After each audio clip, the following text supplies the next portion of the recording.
ഇന്ന് എത്രയായി? ഇന്നേക്ക് 7 ആകുന്നു. ഇതേ കിടപ്പ് തന്നെയാ, ഓർമ്മ വീണിട്ടില്ല. ഇത് മാധവൻകുട്ടിയുടെ അമ്മയാ. മോളാ, ആകെ ഒന്നേ ഉള്ളൂ.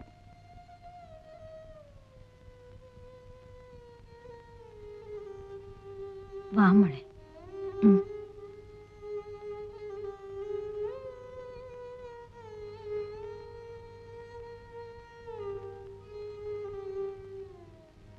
വിഷമമുണ്ട് മോളെ, വല്ലാതെ വിഷമമുണ്ട്. കേശവന്റെ അളിയന് ഇങ്ങനൊരു അപകടം ഉണ്ടായെന്ന് കേട്ടപ്പോ വരാണ്ടിരിക്കാൻ കഴിഞ്ഞില്ല. പക്ഷേ ഇവിടെ വന്ന് നിന്നെ കണ്ടു കഴിഞ്ഞപ്പോ വരണ്ടായിരുന്നു തോന്നുക. എന്റെ മോക്ക് ദൈവം ഒരാപത്തും വരുത്തിയില്ല. ഇതാ വേണ്ട, വാങ്ങിച്ചോളൂ കൂട്ടി. ഇവിടെ എന്തെങ്കിലും ആവശ്യങ്ങൾ ഉണ്ടായിക്കൊണ്ടിരിക്കും. ഒരാള് സുഖമില്ലാണ്ട് കിടക്കില്ലേ, നിന്റെ അമ്മ തരുന്നെന്ന് വിചാരിച്ച് അങ്ങോട്ട് വാങ്ങിച്ചോളൂ. വാങ്ങിച്ചോളൂ കുട്ടി, ഞങ്ങളൊക്കെ ഒന്നിച്ചു വളർന്നവരാ. എങ്കിൽ ഞങ്ങൾ ചെല്ലട്ടെ മെന്നെ, വൈകിയ പിന്നെ കടത്തു കിട്ടാൻ ബുദ്ധിമുട്ടാവും. പോയിട്ട് വരാം മോളെ. സ്നേഹമുള്ള സ്ത്രീയാ, കേട്ടിട്ടില്ലേ നീ? ചാലക്കുടി വീട്ടിലെയാ മാളു അമ്മ.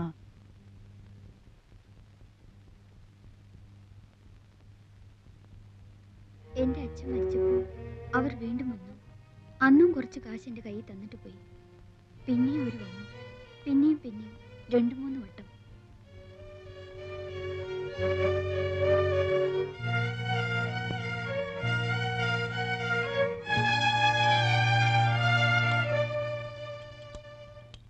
അമ്മയ്ക്ക് ഇഷ്ടക്കേടൊന്നുമില്ലെങ്കിൽ അവൾ അവിടെ നിന്നോട്ടെ. ഏതായാലും ഇനിയിപ്പോ പഠിപ്പിക്കാൻ ഉദ്ദേശമില്ല. കേശവൻ എന്താ പറയുന്ന വെച്ചാൽ, ഞാൻ പറയുകയാണെങ്കിൽ അവൾ ഇവിടെ ഇങ്ങനെ തനിച്ചു നിൽക്കുന്നത് ശരിയല്ലെന്ന് തന്നെയാ എനിക്ക് തോന്നുന്നു. ഒരു മേൽനോട്ടത്തിന് വേണ്ട ശേഷിയോ ആരോഗ്യമോ നിങ്ങൾക്കും ഇല്ല. എന്റെ വീട്ടിൽ കൊണ്ടുപോയി നിർത്താമെന്ന് വെച്ചാൽ അവിടത്തെ പ്രാരാബ്ദം അറിയാലോ. അതൊന്നും ശരിയാവില്ല. നിങ്ങളുടെ കുട്ടികളെ തന്നെ നേരാമാർഗം ആരുടെങ്കിലും ഒപ്പം പറഞ്ഞു വിടാതെ വിഷമിച്ചുകൊണ്ട് നിൽക്കുമ്പോ അവൾക്ക് അവിടെ വലിയ പണിയൊന്നും ഉണ്ടാവില്ല.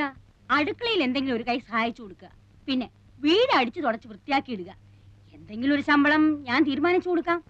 അത് കേശവൻ മാസത്തിലൊരിക്കൊന്ന് വാങ്ങിച്ചുകൊണ്ട് പോരുകയോ, അല്ലെന്ന് വെച്ചാ അവളുടെ തന്നെ പേർക്ക് ബാങ്കിൽ ഒരു അക്കൗണ്ട് ഇടുകയോ എന്ത് വേണമെങ്കിലും ചെയ്യാം. പട്ടിണി കൂടാണ്ട് കിടന്നാ മതി എന്റെ മോള്. ശമ്പളമൊന്നുമല്ല, മനസ്സാ വലുത്.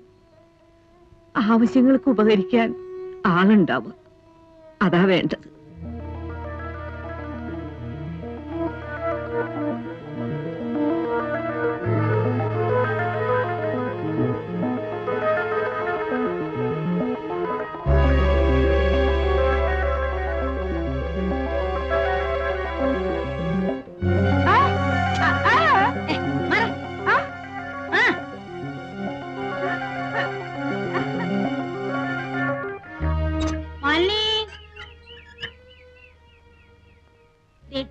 ഈ മുറി നീ എടുത്തോളൂ കേട്ടോ.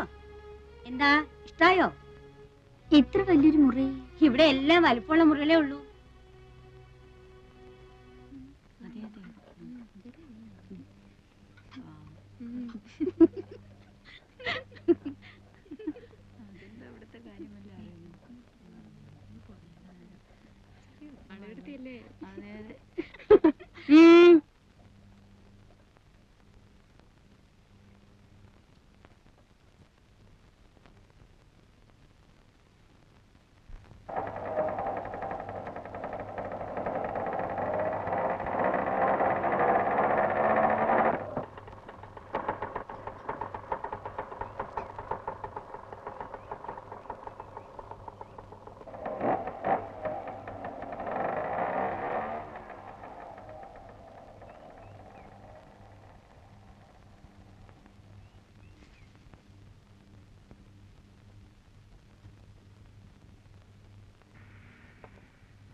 ഗൗരിക്കുട്ടി, എന്തേ?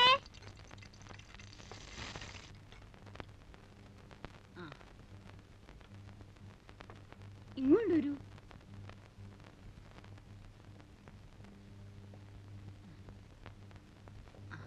ചേച്ചി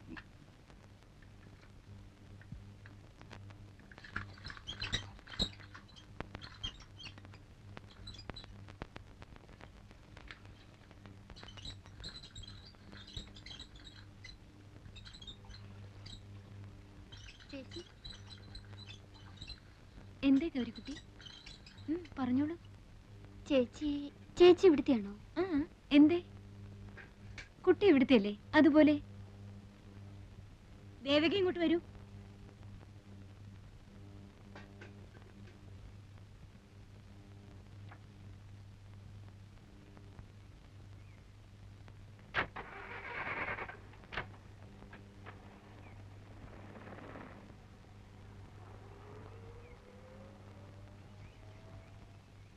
എന്താ ഒരു കുട്ടി ഇവിടെ പൂവറിക്കുന്നോ ഒളിച്ചു കളിക്കുന്നോ? ഞാൻ ഇന്ന് പകല് മുഴുവൻ ഗൗരിക്കുട്ടിയുടെ ആക്ടിവിറ്റീസ് മൂവ്മെന്റ്സ് ശ്രദ്ധിക്കുകയായിരുന്നു. എന്താ രണ്ടാളും കൂടി ഇവിടെ? ഗൗരിക്കുട്ടിക്ക് അറിയോ ഈ നിൽക്കുന്ന ആളിനെ? സിനിമ പിടിക്കുന്ന പ്രൊഡ്യൂസറാ വിശ്വംഭരൻ സാറ്. കേട്ടിട്ടുണ്ടോ? എന്താ സാർ ആലോചിക്കുന്നേ? ഗൗരിക്കുട്ടിയെ പടത്തിലേക്ക് എടുത്താലോ എന്നാണോ? ഏയ്, ഈ കുട്ടിയുടെ കാര്യത്തിലൊക്കെ എന്താ ആലോചിക്കാനിരിക്കുന്നത്? സമ്മതമാണ് എന്നൊരൊറ്റ വാക്കിന്റെ ആവശ്യമല്ലേ ഉള്ളൂ. ആർക്ക് എപ്പോഴാ ഭാഗ്യം വരുന്നെന്ന് എങ്ങനെ അറിയാം? നിനക്ക് ഇഷ്ടമാണോ കുട്ടി?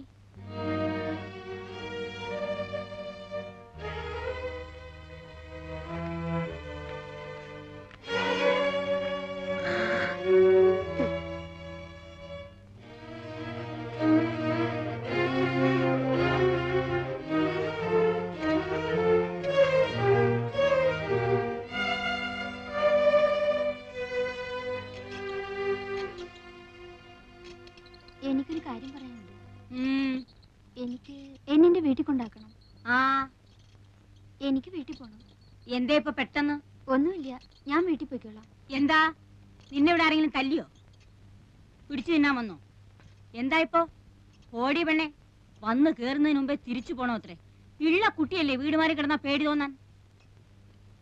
ഇവിടെ നിനക്ക് ജോലി കൂടുതൽ വല്ലതും ഉണ്ടെങ്കിൽ അക്കാര്യം പറയാം. നാളെ മുതൽ പണി കുറച്ചെടുത്താ മതി എന്ന് വെക്കാം. പോകാനൊന്നും പറ്റില്ല. വൈകിട്ടങ്ങ് പോകാനാ രാവിലെ ഇങ്ങോട്ട് വന്നേ? അല്ലെങ്കിൽ തന്നെ എന്താ ഇത്? സന്ധ്യക്ക് ഒറ്റയ്ക്ക് നിന്നെ ഇവിടുന്ന് ഇറക്കി വിടിയോ? എനിക്കും ഉണ്ടേ ചില ചുമതലകളൊക്കെ. ആരെങ്കിലും ഒരാളെ കൂട്ടി വിട്ടാ മതി. ഇവിടെ നിന്റെ ആരെങ്കിലും ഇരിക്കുന്നോ കൂടെ വരാൻ? പെണ്ണെ, എന്നെ കലി പിടിപ്പിക്കാതെ പൊച്ചാപ്പുറത്ത്. ഞാൻ തനിച്ച് പോയിക്കോളാം. പോകും. രൂപ 1000 നിന്റെ അമ്മാവെന്ന് പറയണ ആ നക്കി മേനോൻ എന്റെ കയ്യിൽ നിന്ന് വാങ്ങിയിരിക്കുന്നത്. നിന്റെ കൈ ഞാൻ തന്നതിന് പുറമെ അങ്ങ് പൊയ്ക്കോളാ അത്രേ. നീ പടി കിടക്കില്ല ജീവനോടെ.